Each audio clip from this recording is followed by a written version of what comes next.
being filmed, and of course we knew we wanted to have Talus, but you guys tackled an entirely different storyline, pursued a different story using the same character. So the question would be, what were the favorite aspects of Mark of the Assassin that you got to explore as you were taking this new story? I guess there's a few. For one, we got to, if not go to Orlais, we got to visit a piece of it, and I have this deep and abiding love for things that are evil in French. So, you know, dipping our toes into that particular pool was a delight. Secondly, explaining it a little bit from the Canary viewpoint, I think it's easy to demonize them, especially considering how they look.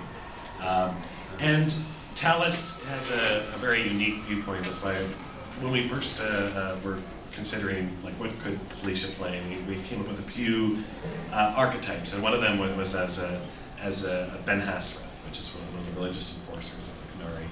And what would that bring to the world? I mean, if you're going to do something like DLC or additional content, additional stories, really, rather than having it just be a one-off side event that doesn't add anything to the world, why not have it illuminate some parts of the lore that the fan base maybe hasn't gotten yet. So in this case, Talus offers this great opportunity for us to explain how a rational person, you know, they don't get crazy. How can someone who's rational and not born a Cossack, that's the race that the Canary are part of, how they could be Canary, and that would be something a rational person could do.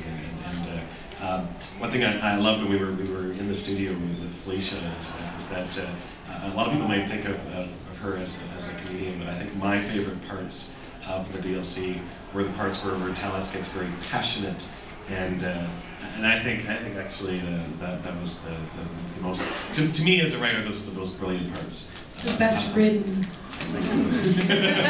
But that's where it really came together, and when we actually, I think, a lot of people bought into Talus as a character.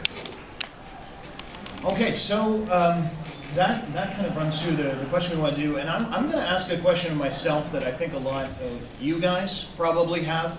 I know I've seen a lot of fans. I've gotten a lot of private messages or emails, that kind of thing. And the question is really, so what's next for Dragon Age? Where are you guys going?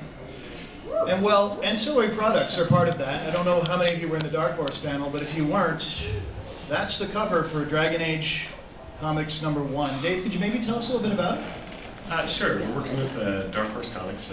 We worked with Dark Horse before with the Mass Effect Comics. I believe they have a nice little comic as well. Yeah. So we have a relationship with them. They're awesome. They're fans.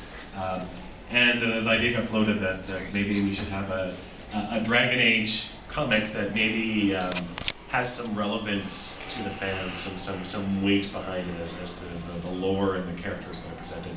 So in this particular case, we're starting a series where the main character is Alistair from Dragon Age Origins.